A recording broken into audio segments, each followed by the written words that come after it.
Hello students, good evening. কেমন আছো তোমরা? আশা করি সবাই ভালো আছো। আজকে আমরা আবার চলে এলাম ফিজিক্সের সেকেন্ড পেপারের 7 অধ্যায় নিয়ে। তাহলে আমরা দেরি না করে শুরু করি, ঠিক আছে? আর আমি ক্লাসে যে শীটের থিওরি গুলো দিয়ে ওগুলো অবশ্যই একটু পড়বা, ঠিক আছে? আচ্ছা দেখো, প্রথমে আসি একটা সহজ অঙ্ক দিয়ে।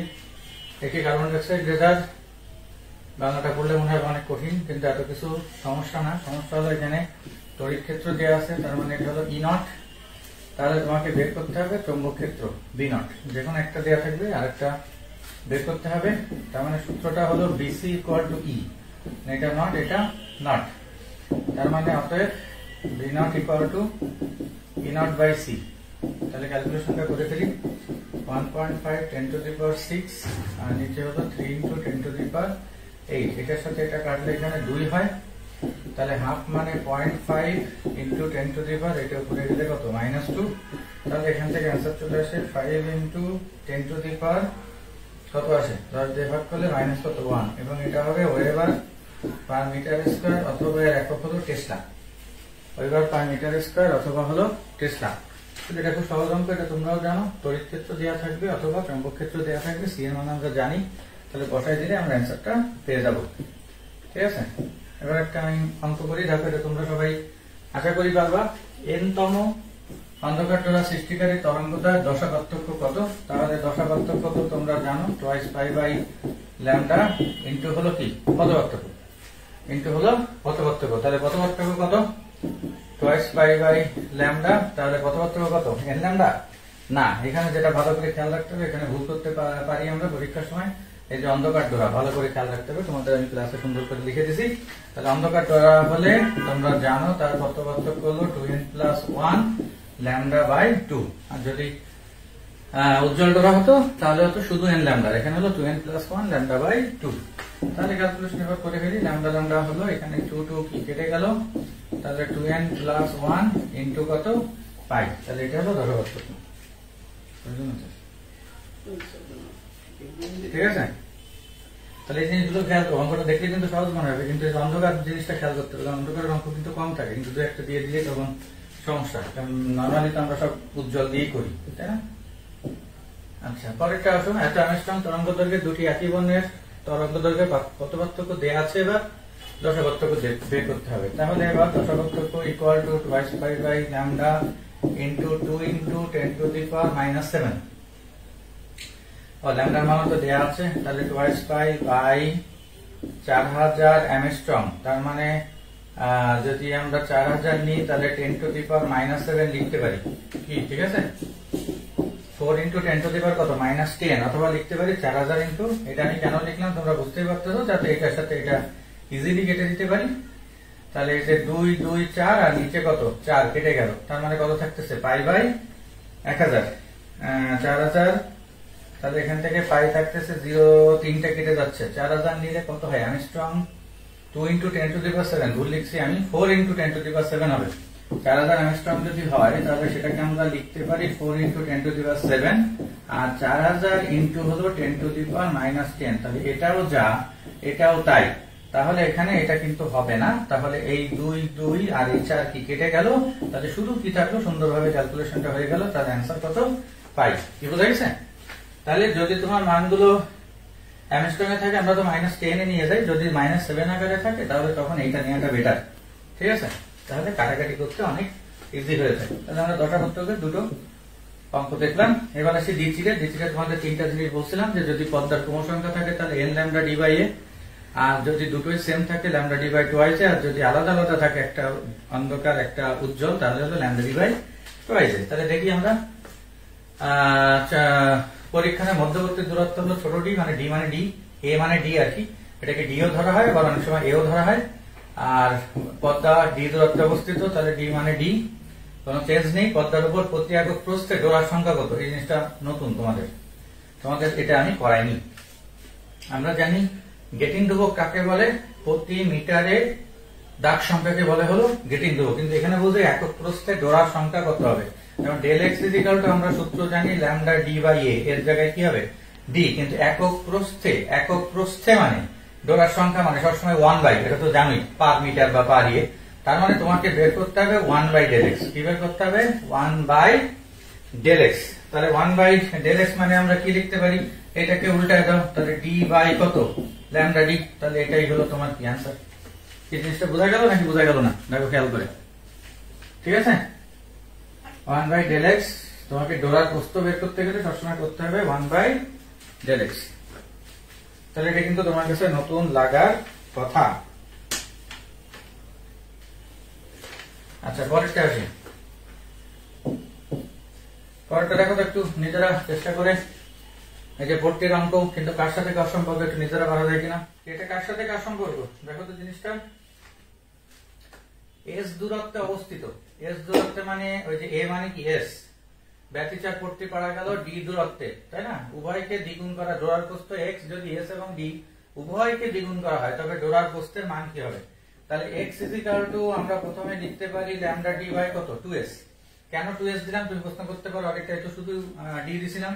এই যে প্রস্থ বলা আছে, এই যে তোমাদের ক্লাসে বলছি যে প্রস্থ মানে হলো দুটো সাইড, হ্যাঁ, দৈর্ঘ্য হলো একটা সাইড, প্রস্থ বা বেধ এই জিনিসটা তুমি ভালোভাবে একটু লিখে রাখবে, কারণ এখানে তো অনেক বাংলা সমাহার আছে, তোমাদের ক্লিয়ার করে দিছি। প্রস্থ বা বেধ এই জিনিসটা বলা থাকলে সবসময় দুটো সাইড মাথায় রাখবে, তাহলে সেখানে 2s হবে। তাহলে একবারে যদি করি x ড্যাশ যদি আমরা বের করি, তাহলে ল্যামডা ইনটু হলো 2d আর নিচে হচ্ছে 2 ইনটু কত? 2s। কি বোঝা গেছে? কারণ এটাও 2 গুণ করা হয়েছে, এটাও কত? 2 গুণ করা হয়েছে, তাহলে একবারে বের হয়ে যাবে। তাহলে 2 2 কেটে গেল, তার মানে তোমার থাকতেছে ল্যামডা d বাই 2s। তার মানে এটা মানে কি? x। তাহলে x ড্যাশও যা x ও তাই, তাহলে ডোরার প্রস্থের এই যে মান এটা কি হবে? অপরিবর্তিত থাকবে। ডোরার প্রস্থের মান কি হবে? অপরিবর্তিত থাকবে। কি বোঝা গেল জিনিসটা? একবারই করা যায়, কিন্তু 2 কেন সেটা একটু খেয়াল করো। ঠিক আছে, প্রস্থ বলা থাকলে সবসময় 2 হবে। আচ্ছা, পরেরটা আসি। x মিলিমিটার ব্যবধান বিশিষ্ট, মিলিমিটারে আছে, দুটি চির হতে y মিটার দূরত্বে অবস্থিত পর্দার উপর ব্যতিচার সজ্জা সৃষ্টি হলো। ব্যবহৃত আলোর তরঙ্গ দৈর্ঘ্য এত হলে পরপর দুটি উজ্জ্বল পট্টির মধ্যে হতে, যে পরপর এই জিনিসটা তোমাদের বলছিলাম যে পরপর যদি হয় তাহলে সেই ক্ষেত্রে তোমার সূত্র কি হওয়া উচিত? তোমার x ল্যামডা d বাই কি? a।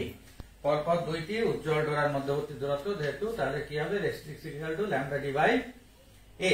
তাহলে এখান থেকে আমরা মান কি লিখতে পারি? ল্যামডা হলো এভাবে লিখতে পারি -7, d মানে তোমার হলো y, আর x মানে হলো x ইনটু, যেহেতু মিলিমিটার আছে তাহলে 10 টু দি পাওয়ার -3, তার মানে আসতেছে 5y by x into 10 to the power -3 যদি উপরে চলে যায় তাহলে আসে কত? -4। তাহলে এত মিটার, এটাই answer. 5y by x into 10 to the power -4 metre. ঠিক আছে, পরেরটা আসো। এটা তোমাদের পারা উচিত এবং এটা ভার্সিটিতে অনেক জায়গায় আসবেও। এখানে ইয়ং এর বেশিরভাগটা চিজগুলোর দূরত্ব অর্ধেক এবং পর্দার দূরত্ব দ্বিগুণ করলে ডোরার প্রস্থ কি হবে? তাহলে অঙ্কটা কিন্তু আগেরটার মতো অনেকটা। ডোরার প্রস্থ যেহেতু বের করতে বসে, তাহলে এখানে আমি একবারে লিখতে পারি, আগেরটার মতো করতে পারি, এইভাবে করতে পারি। দেখো দুই ভাবে করা যায় অঙ্কটা। d2 বাই a1 এটা আসে না সূত্র? কারণ x কি ল্যামডা d বাই a, তাহলে d এর সাথে a হলো সমানুপাতিক, তাহলে d1 by d2 R a2 by a1 চলে আসলো। তাহলে এখানে তুমি বসাই দিতে পারতেছো, তাহলে d ইনটু কত আসতেছে? a, আর এটা হলো 2d ইনটু a ইনটু কত? হাফ মানে দুইটা নিচে চলে আসলো।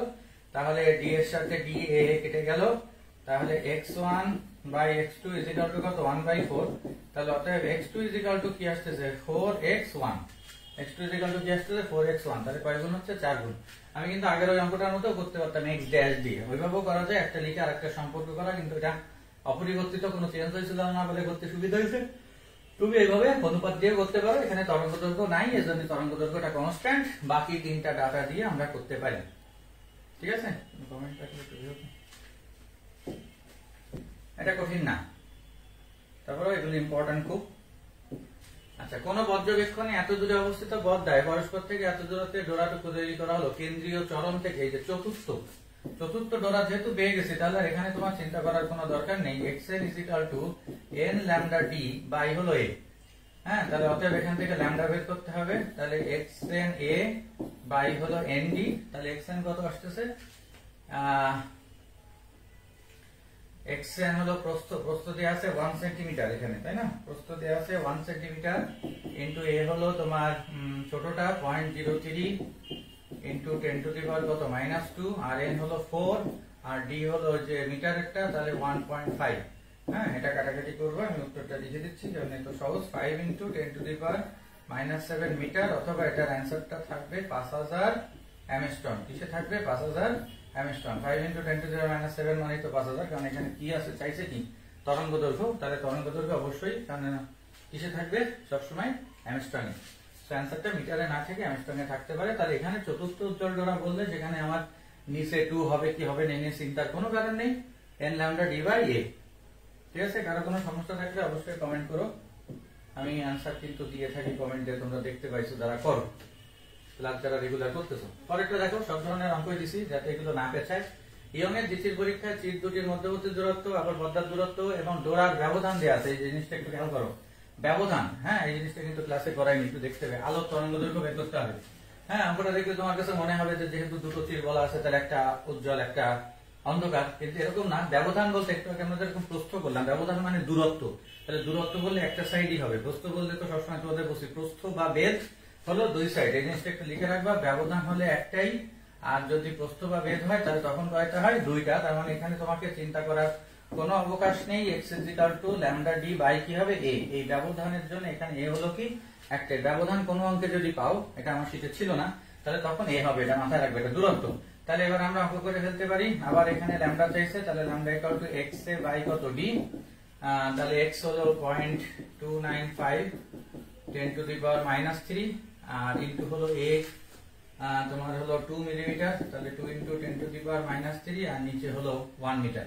তার মানে উপরেরটা গুণ করলে আমরা অ্যান্সার পেয়ে যাব। এটার অ্যান্সার আসবে এরকম 5.9 10 টু দি পাওয়ার, এগুলো সহজ ক্যালকুলেশন। তাহলে আমরা লিখতে পারি 5900 অ্যামস্ট্রং। দেখো, এটা আমরা ল্যামডা সবসময় 10 টু দি পাওয়ার -7 আকারেই থাকে, তাহলে অ্যান্সারটা লিখতে পারি কিসে? অ্যামস্ট্রং এ। তাহলে এই জিনিসটা বুঝতে পারলে, ব্যবধান আর প্রস্থ এই দুটো ভালো করে মাথায় রাখবা। দ্বিতীয় অঙ্ক আসলে দেখবে এই দুটো কথা আছে কিনা, যদি না থাকে তাহলে তো আমি যেটা লিখে দিচ্ছি সেটা তো এমনিতেই হবে। ঠিক আছে, আর এন থাকলে কোনো কথা নেই। পরেরটা আসি, আরো অঙ্ক দেখো, আমি সব ধরনের দিছি 4-5টা অঙ্ক। তরঙ্গ দৈর্ঘ্য এবার দেয়া আছে, চিরের ব্যবধান দেয়া আছে, চির হতে পদ্মার দূরত্ব এত হলে ব্যতিচার ডোরার প্রস্থ কত, এই যে আবার সেই প্রস্থ। তাহলে দেখো, এই জন্য আমি প্রস্থের অঙ্কগুলো বেশি করাচ্ছি তোমাদের, এটা ক্লাসে অত করেনি। ল্যামডা ডি বাই টি টুয়াইজে, তাহলে তুমি ইজিলি এখান থেকে বের করে ফেলতে পারবা। একই অঙ্ক, আমি অ্যান্সারটা বলে দিই। অ্যান্সার হলো 0.625 মিলিমিটার। অ্যান্সার হলো 0.625 মিলিমিটার। আশা করি এটা নিয়ে আর সমস্যা নেই। আচ্ছা, এবার আসো এই দ্বিচির দিয়ে একটা উন্নত ধরনের অঙ্ক করি, নতুন ধরনের। তোমাদের অনেকের কাছে নতুন লাগবে, যেটা অন্য আরেকটা টপিকের সাথে রিলেটেড। কারণ এখানে দেখো একটা নতুন ডাটা আছে, প্রতিসরাঙ্ক। প্রতিসরাঙ্ক তোমাদের করাইছিলাম। আবার এদিকে দ্বিচিরের ডোরার ব্যবধান আছে, তাহলে ডোরার সাথে প্রতিসরাঙ্কের একটা রিলেশন, যেটা আমি ক্লাসে এইভাবে দেখিনি, এখানে দেখবো। তাহলে দেখো, ইয়ংয়ের দ্বিতীয় পরীক্ষায় একটা তরঙ্গ দৈর্ঘ্য দেওয়া আছে, তখন হলো ডোরার ব্যবধান মানে x এত। আবার আর প্রতিসরাঙ্ক দেওয়া আছে, সেই ক্ষেত্রে ডোরার ব্যবধান কত, তাই না? তাহলে আমরা তো এই জিনিসটা জানি যে μ1 বাই μ2 = যাই করো না কেন সেটা কি ব্যস্তানুপাতিক। তোমাদের এই কথাটা আমি বলছি, এই জন্য এত বাংলা বোঝার দরকার নেই, না হলে কিন্তু এই অঙ্কগুলো ক্যালকুলেশন মানে সূত্র বুঝতে খবর হয়ে যায়। তোমাদের বলছি যে মিউ এর সাথে যেটাই ধরো, c2 বাই c1, তুমি s2 বাই s1, λ2 বাই λ1, তাহলে এখানে x2 বাই x1, নাহলে তো তোমাকে আবার বের করে নিতে হবে যে মিউ এর সাথে x এর আসলে সম্পর্ক কি। কিন্তু মিউ এর সাথে পৃথিবীর সবকিছুই হলো ব্যস্তানুপাতিক, তাহলে এত চিন্তা করার কিছু নেই। আমরা এখান থেকে x2 বের করব, তাহলে x2 = আসতেছে μ1 x1 বাই হলো μ2। তাহলে μ1 কত? বায়ুতে বলা আছে, যেটা আমরা জানি, দেওয়ার দরকার নেই, 1। আর x1 কত? 2.66, দুটো মিলিমিটারে বের করি, তাহলে আর চেঞ্জ করলাম না। আর μ2 হলো কত? 1.33। সুন্দর ক্যালকুলেশন। তো এর সাথে এটা কাটাকাটি করলে এখানে কত? 2। তাহলে অ্যান্সারটা কত হচ্ছে? 2 মিলিমিটার। এখন দেখতে হবে অ্যান্সারটা মিলিমিটার আছে নাকি মিটারে। এখানে অ্যান্সারটা মিলিমিটারে আছে, তাহলে বোঝা গেল। অঙ্কটা দেখে কিন্তু পাগল হওয়ার কিছু নেই। আবার অনেকে মনে করবা তরঙ্গ দৈর্ঘ্য দাদা ইউজ করলেন না কেন, কারণ তরঙ্গ দৈর্ঘ্য তো একটাই আছে, আর একটা তো দেওয়া নেই। তরঙ্গ দৈর্ঘ্য আমি মুখস্থ করতে পারবো না, প্রতিসরাঙ্ক আমি মুখস্থ জানি। তোমাদের বলছিলাম যে বায়ুতে হলো কত? 1, μw হলো 4/3 মানে 1.33, আর মিউজিক গ্লাস বা কাচ এটা হলো তোমার 3/2 মানে 1.5। এই মানগুলো একটু মনে রাখবা যদি দেয়া না থাকে। এখানে যে দেয়া আছে বায়ুতে, বুঝা গেল? অঙ্কটা কিন্তু ভেরি ভেরি ইম্পর্টেন্ট, করোনা থাকলে টাফ। আচ্ছা, এবার একটু কোণের অঙ্কে আসি। দেখো, তরঙ্গ দৈর্ঘ্য দেয়া আছে, চিরটির বেদ এত হলে, মানে প্রস্থ কেন্দ্রীয় চরম উজ্জ্বল পট্টির অর্ধকৌণিক বিস্তার কত। হ্যাঁ, অর্ধকৌণিক উজ্জ্বল পট্টির বলছে, অন্ধকার পট্টির কিন্তু বলে নাই। আমরা জানি যে কেন্দ্রীয় চরম বলা থাকলে থিটাকে 2 দিয়ে গুণ করা থাকে, তোমাদের ক্লাসে বলছি, কিন্তু যেহেতু অর্ধকৌণিক বলছে তাহলে 2 দিয়ে কি ভাগ, তাছাড়া কিন্তু আর কিছুই না। তাহলে সূত্র তো এটা a sin θ = n λ, এবং ক্যালকুলেশনটা দেখতে হবে, খুব ইন্টারেস্টিং। এখান থেকে তাহলে তোমাকে থিটা বের করতে হবে, তাহলে অতএব theta equal to sin inverse, হ্যাঁ sin θ = তাহলে n λ বাই হলো কি a, তাহলে sin ইনভার্স n কত,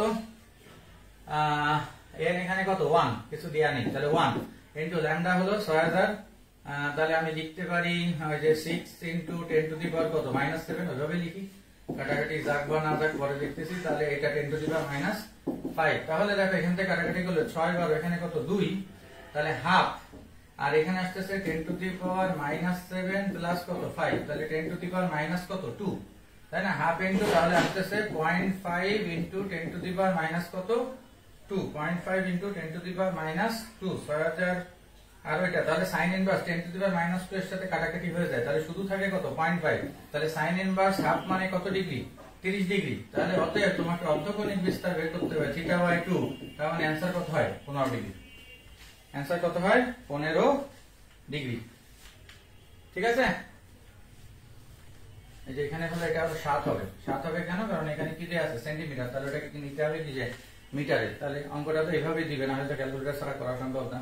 তাহলে 30 ডিগ্রি চলে আসতেছে, কিন্তু অর্ধকৌণিক। হ্যাঁ, তোমার এখানে প্রশ্ন অনেকে মনে করতে পারো যে দাদা কেন্দ্রীয় চরণ থাকলে তো 2 θ 2 দিয়ে গুণ করি, তাহলে এখানে তো 2 2 4 4টা হয়ে যায়, কিন্তু এখানে তাকে উল্লেখ করে দিয়েছে উজ্জ্বল পট্টির, অন্ধকার বলেনি। তাহলে উজ্জ্বল পট্টি মানে একটা সাইডের, তার অর্ধকৌণিক, তার মানে তাকে θ/2, নাহলে অনেকে তো মনে করতে পারো যে 2 θ/2, তাহলে তো থিটা থেকে যায়, আসলে কিন্তু না, বলে দিচ্ছে শুধু উজ্জ্বল পট্টি।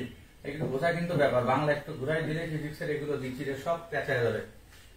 দেখো এত সেন্টিমিটার, আবার তরঙ্গ দৈর্ঘ্য সেন্টিমিটারে আছে। দ্বিতীয় চরমের জন্য, দ্বিতীয় চরম বলা আছে, তাহলে n দেয়া আছে, কোণ এবার দেয়া আছে, তাহলে প্রতি সেন্টিমিটারে কতগুলো রেখা আছে, তাহলে আগে আমরা মিটারে বের করব, এই জিনিসটা important. a sin θ equal to কি n λ, তাহলে অতএব a is equal to sin 30, sin 30 মানে হাফ মানে 0.5, আর নিচে n λ, n হলো 2 আর λ হলো 5 ইনটু 10 টু দি পাওয়ার -7 মিটারে করে নিলাম। ঠিক আছে, তাহলে এখানে 0.5 কে আমরা লিখতে পারি 5 বাই হলো কত 10, 5 বাই 10, তার মানে 5 10 কত 2, তাহলে বাকি যেটা থাকে ক্যালকুলেশন করে a is equal to থাকে এরকম, আমি লিখে দিচ্ছি 5 এর পরে 5টা শূন্য, এত, তাহলে কি আসতেছে লাইন পার কত মিটার, তাহলে এটাকে যদি আমরা সেন্টিমিটারে নিয়ে যাই, হ্যাঁ লাইন পার হলো কি মিটারে আছে, কিন্তু চাইছে কিসে সেন্টিমিটারে, তাহলে 10 টু দি পাওয়ার -2 দিয়ে গুণ, তাহলে 5000 লাইন পার কি লিখতে পারি সেন্টিমিটার। অঙ্কটা উল্টো করে দেয়া আছে,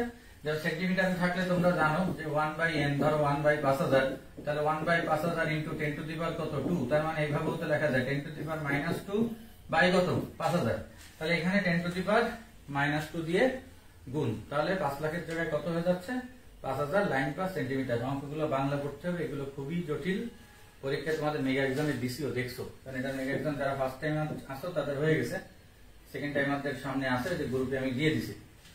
আচ্ছা, এবার একটু নতুন অঙ্কে আসে, অনেকের কাছে নতুন। একটি মাধ্যমের প্রতিসরাঙ্ক দেওয়া আছে 1, থিটা কোণে মাধ্যমের উপর আপতিত হলে প্রতিফলিত আলো সম্পূর্ণ সমবর্তিত হয়, থিটা কোণের মান কত। হ্যাঁ, থিটার সাথে প্রতিসরাঙ্কের একটাই সূত্র আছে, mu is equal two tan theta.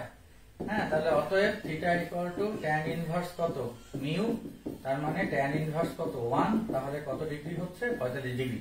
ঠিক আছে, তাহলে এই সূত্রটা যারা জানো না, সেকেন্ড টাইম আসো ওদের আমি করাইছি, ফার্স্ট টাইম আমাদের একটু জানতে হবে, যারা জানো না একটু কমেন্ট করতে পারো। তাহলে মিউ ইজ ইকুয়াল টু কত হবে ট্যান থিটা, এটা সূত্র। হ্যাঁ, অনেকে জানো না মিউ এর সূত্রগুলো, মিউ এর আরো সূত্র আছে, আমি পরবর্তী অঙ্কে আসতেছি। তাহলে কোণের সাথে সূত্র, এটাকে বলে সমবর্তন কোণ। হ্যাঁ, এটা একটু সমবর্তিত হয়, এটাও তুমি লিখে রাখতে পারো, সমবর্তন কোণ হলো থিটা।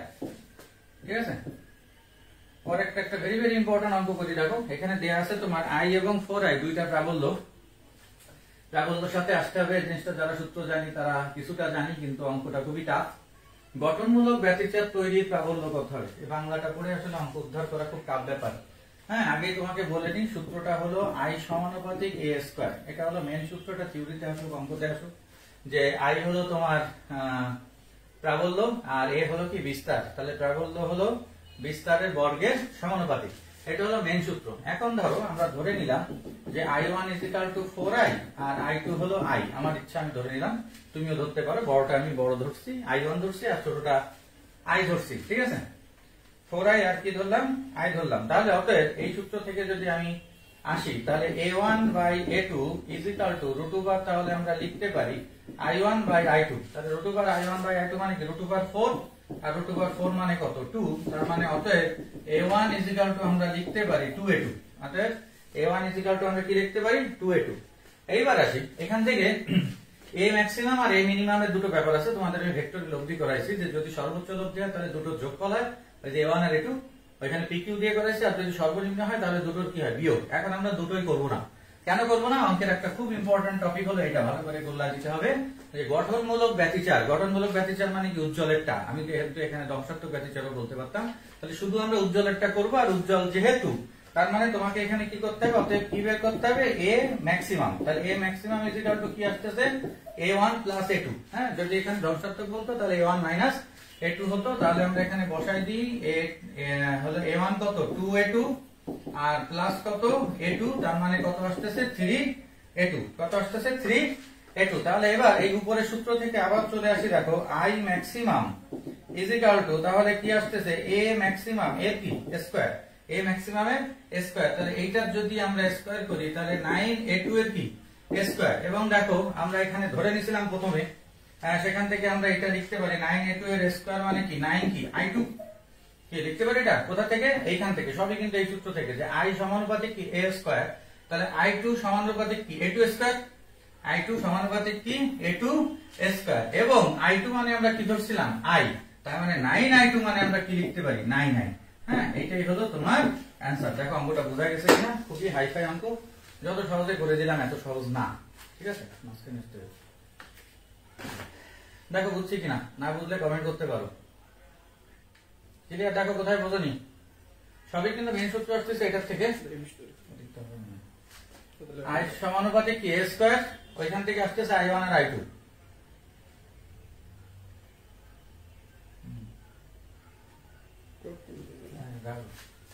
তাহলে এখানে আমরা ধরে নিছি একটা I1 একটা I2, এটা তুমি ধরতেই পারো যেহেতু দুটো আছে। কিন্তু a1 a2 এর সাথে I1 I2 সম্পর্ক থেকে আমরা a1 a2 এর একটা সম্পর্ক তৈরি করলাম। হ্যাঁ, এখান থেকে অঙ্ক এরকমও চাইতে পারে যে ধ্বংসাত্মক ব্যতিচারের প্রাবল্য কত। তাহলে ধ্বংসাত্মক ব্যতিচারের বললে আমরা তখন এখান থেকে বের করবো a মিনিমাম। তাহলে a1 - a2 হবে। তাহলে এই স্কয়ারের এটা তো থাকবেই, কারণ I সমানুপাতিক তো a স্কয়ার। তুমি তাহলে I মিনিমাম বের করবা, তাহলে কি a মিনিমাম এর কি স্কয়ার একই আসবে, ঠিক আছে। কিন্তু এটা হবে মাইনাস আর এটা হবে কি প্লাস। এই লাস্টের একটু খেয়াল করবো, এখানে 9a2 স্কয়ার আসলো। এখন যেহেতু I সমানুপাতিক a স্কয়ার, তাহলে I2 সমানুপাতিক কি a2 এর square.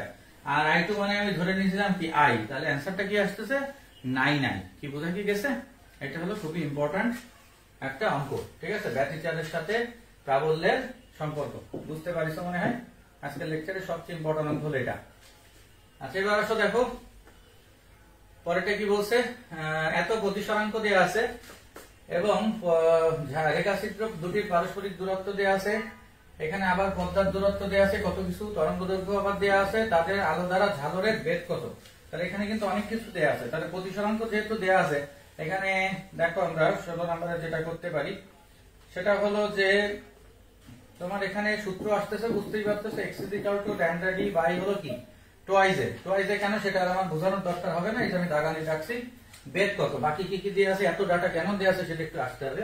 x = lambda d by টুয়াইজে। কিন্তু দেখো এখানে d এর মান হলো 1.33। আমি যদি এখানে বসাই d এর মান হলো 1.33 যেহেতু মিটারে আছে। আর 2 * এর মান কত, এর মান হলো এই যে পারস্পরিক দূরত্ব 1 মিলিমিটার। তাহলে 10⁻⁻³ কত 3। তাহলে এখানে নাই কোনটা ল্যামডার মান। এখন তো তুমি প্রশ্ন করতে পারো হ্যাঁ ল্যামডা তো আছে 6300 অ্যাংস্ট্রম, কিন্তু এখানে যেহেতু প্রতিসরাঙ্ক আছে তাহলে ওইটাই কিন্তু ল্যামডা না, কারণ ক্ষেত্র হলো দুটো। দেখলে বোঝা যাচ্ছে, একটা হলো প্রথমে একটা ব্যবস্থা আছে, পরে আরেকটা দেখো রেখাচিত্র আলো দ্বারা আলোকিত করার ব্যবস্থা আছে। প্রথমটা হলো তরলে নিমজ্জিত হচ্ছে। তাহলে এখানে একটু প্রতিসংখ্যার ব্যাপার আসবে, সেখান থেকে ল্যামডাটা আমাকে বের করে নিতে হবে, সেখান থেকে ল্যামডাটা বের করতে হবে। তাহলে প্রতিসরাঙ্কের ক্ষেত্রে দেখো বায়ু থেকে যাই হলো কিসে পানিতে, তাহলে এটা সূত্র হলো কি মিউ ডাব্লিউ বাই কি মিউ এ। আর mu W by mu A যেহেতু, তাহলে ল্যামডার সাথে অবশ্যই আমরা কি পাবো lambda A by lambda W. এটা তো তোমরা জানো যে মিউ যা হবে, একটু আগে করলাম ল্যামডা তার উল্টো হবে, তাহলে এখান থেকে আমরা ল্যামডা ডাব্লিউটা বের করে নেব। ওই যে 6.3 10 টু দি পাওয়ার -7 আর প্রতিসরাঙ্ক দেওয়া আছে 1.33। তাহলে এই যে ল্যামডা ডাব্লিউটা এইটাই এখানে বসাই দিব। তাহলে এখানে বসাই দিলে আমরা অ্যান্সারটা পেয়ে যাবো। অ্যান্সার তো দেয়া আছে সব শিটে, ব্যাপার না। দেখো জিনিসটা বোঝা গেছে কিনা? অঙ্কটা এত সহজ না, এই যে আগের অঙ্কটা এবং এইটা যত সহজে ধরো বুঝাই দিলে তো আসলে সহজ লাগে। প্রথমে x = λ ডিভাইড y যে এটা তোমরা সবাই পারবে, এবং ল্যামডার মানটা তুমি 6300 বসাই দিবা চোখ বন্ধ করে। ওই জায়গাটায় অঙ্কটা একদম বাস হয়ে যাবে। কারণ কি, এখানে দুইটা জিনিস আছে, একটা হলো বায়ু আর একটা হলো যে তরলের ব্যাপার। তাহলে তখন তোমার তরলের মধ্যে তো বায়ু আছেই, এটা উল্লেখ করা থাকুক আর না থাকুক, বায়ু সবসময় আছে, সে পানিতে থাকুক তরলে থাকুক। তাহলে mu w মানে কি, mu w by mu a। এই লাইনটা কিন্তু না লিখলেও চলে, আমি জাস্ট লিখছি, আগেরটার মতোই তুমি করতে পারো। mu1 by mu2 = λ2 by λ1। কিন্তু লিখছি কারণ কি, আমাকে বের করতে হবে পানিতে, কারণ তরলে নিমজ্জিত অবস্থায় বের করতে হবে। তাহলে ল্যামডা a বের করলে তো লাভ নাই, আমাকে বের করতে হবে ল্যামডা w। ওই যে দেখো প্রথমটা হলো, ওইটা হলো ল্যামডা a, আর এখান থেকে ল্যামডা w বের করে এখানে বসাতে হবে। তাহলে আমরা অ্যান্সারটা পেয়ে যাব। এই দুটো অঙ্ক কিন্তু খুব ইম্পর্টেন্ট। আর যে প্রস্থ, ব্যবধান, ওই অঙ্কগুলো করাম, এগুলো ইম্পর্টেন্ট। এবার দেখো আরেকটা নতুন অঙ্ক। কোন একটি মাধ্যমে প্রতিসরাঙ্ক √3, তাহলে এটা হলো মিউ। একটি আলো এই মাধ্যমে সমবর্তন কোণে, সমবর্তন কোণ আমি একটু আগে তোমাদের বলা করছি এখানে, ওই যে থিটা দিয়ে, থিটা হলো সমবর্তন কোণ। আপতিত ব্যাপার প্রতিসরণ কোণ কত? প্রতিসরণ কোণ হলো আই। এর একটা সূত্র আছে, দেখো অনেকে জানতে পারো, অনেকে নাও জানতে পারো। Mu = sin i by sin r। লিখে নিও, এই আই মানে হলো আপতন কোণ, আর আর মানে হলো প্রতিসরণ কোণ। আই মানে আপতন কোণ আর আর মানে প্রতিসরণ কোণ। তাহলে প্রতিসরণ কোণ এই আটটা আমাকে বের করতে বলছে। তাহলে আমার আগে কি লাগবে? আই এর মান লাগবে, কারণ আই এর মান তো দেয়া নেই, দেয়া আছে কিসের মান? মিউ এর মান দেয়া আছে। তাহলে আই বের করার জন্য কি করব? ওই সমবর্তন, ওই আপতন কোণ, আপতন কোণটা আমরা আগে সূত্রেই করে নিব, কারণ এটাও তো কোণ। তাহলে মিউ = কি, tan i। ওই যে একটু আগে সূত্র দেখছিলাম, মিউ = কি, tan থিটা। ওই থিটাটাকে আমরা এখানে আই ধরে নিতে পারি, যেহেতু এটা একটা কোণ। ঠিক বুঝা গেছে? মিউ = tan i, এটা একটু বুঝে নিতে হবে। তাহলে অতএব এখান থেকে i = আসছে tan ইনভার্স কত? √3। tan ইনভার্স √3 মানে কত? 60 ডিগ্রি। তাহলে এবার যদি এখানে বসাই দিই, তাহলে কি আসে? sin r = হলো sin i বাই হলো মিউ। তাহলে sin i মানে sin 60 ডিগ্রি। তাহলে sin 60 ডিগ্রির মান কত? √3 বাই কত? 2। আর মিউ মানে আছে হলো তোমার √3। তাহলে √3 কেটে গেল, তাহলে কত? হাফ। হাফ হলে r = sin ইনভার্স হাফ। তাহলে কত ডিগ্রি? 30 ডিগ্রি। সুন্দর করে মানটা চলে আসবে, এবং ডিগ্রির এই অঙ্কগুলো আমরা ক্যালকুলেট ছাড়া করতে পারতেছি। তাহলে দেখো তো বোঝা গেছে কিনা? হ্যাঁ, শুধু এখানে এই জিনিসটা বুঝতে হবে যে এখানে আমরা থিটার কোণটাকে কি ধরে নিচ্ছি? আই ধরে নিচ্ছি, এবং উপরের সূত্রটা অনেকের কাছে অজানা থাকতে পারে, জেনে নিতে হবে। তাহলে মিউ এর আমরা দুটো সূত্র দেখলাম, আর আগে তো একটা ছিল, এই যে ব্যস্তানুপাতিক। মিউ = কোণ থাকলেই tan থিটা, আর এখানে যেহেতু দুটো কোণ আছে, আমরা আই কে ধরে নিচ্ছি থিটা, এখান থেকে প্রতিসরণ কোণ আর বের করতে হবে। আর নরমালি থিটা মানে হলো সমবর্তন কোণ। এই কথাগুলো একটু খেয়াল রাখবা। কি কথা কি বোঝা গেছে? তাহলে আমরা অনেকগুলো নতুন অঙ্ক পেলাম, এবং দ্বিতীয়ের ব্যাপারটা একটু ক্লিয়ার করলাম। এছাড়া এখানে খুব কঠিন কিছু নাই। ল্যামডার মানগুলো নিয়ে খেয়াল করতে হবে। প্রস্থ হলে, বেধ হলে 2 দিয়ে গুণ করতে হবে। ব্যবধান থাকলে কোথাও, ব্যবধানের একটা দুইটা অঙ্ক আছে, সেটা হলে সবসময় চিন্তা করার কিছু নেই, ল্যামডা ডি বাই এ। হ্যাঁ, আর চতুর্থ ডোরা, পঞ্চম ডোরা এই সংখ্যা থাকলেও তো চিন্তার কিছু নেই, n ল্যামডা ডি বাই এ। ঠিক আছে? কিন্তু ওই যে নতুন একটা অঙ্ক বললাম, একক প্রস্থে ডোরার সংখ্যা, এগুলো খেয়াল করতে হবে, কোনটা সেন্টিমিটার আছে, কোনটা মিটারে আছে, এই জিনিসগুলো ঠান্ডা মাথায় করতে হবে। এইটুকি ভালো করে করলে 7 অধ্যায়ে আর কিছু করার দরকার নেই, আর থিওরি গুলো অবশ্যই করবো। কি বোঝা গেল? তাহলে অঙ্কগুলো দেখো, কোনোটা সমস্যা হলে কমেন্ট করতে পারো, আমি অবশ্যই কমেন্টের রিপ্লাই দিয়ে থাকি, চেষ্টা করি। ঠিক আছে? ওকে, সবাই ভালো থাকো, সুস্থ থাকো, গুড নাইট।